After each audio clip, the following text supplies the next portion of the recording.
I recently attended the Cannablis Festival organized by the Medicinal Cannabis Authority of St. Vincent and the Grenadines, and it was truly a very insightful experience.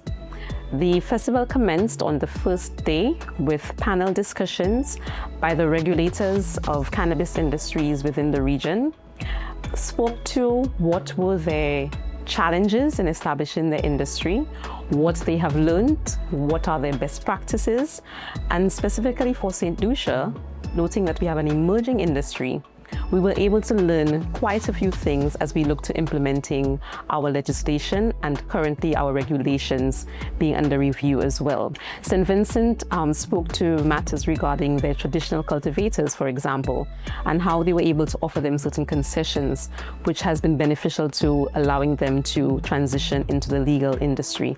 And that is something that we are also looking to do in St. Lucia. On the second day, it commenced with Dr. Marshall Emmanuel, who is a lecturer at the University of the West Indies. He's a botanist, and he spoke to the do's and don'ts of cultivation. What are the best practices that can assist with the quality of cannabis that's produced, your yield of cannabis, avoiding things such as mold and pesticides. And that was very useful information for us here as well. Later on, there were presentations from the ECCB, for example, and that presentation focused on us in the region, utilizing our strengths to how we can assist our own economies. So speaking of how we can use cannabis in our culinary arts, in our food, how our spas can utilize the oil, for example, to benefit patrons because, again, of its medicinal benefits. And it was heartening to know that Saint Lucia had already thought of something called an experience license, which will allow for things like a spa experience or a culinary experience, for example.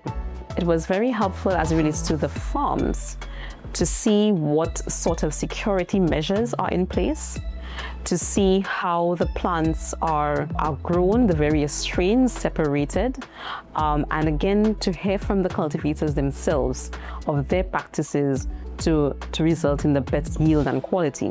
I would like to thank the Medicinal Cannabis Authority of St. Vincent and the Grenadines for hosting the Cannablis Festival. It was indeed a wonderful experience whereby we gathered a lot of knowledge from the speakers, from the presenters, and this will certainly augur well for St. Lucia as we continue to take on board feedback and suggestions that will assist us in implementing a medicinal cannabis authority that benefits St. Lucians and our license holders.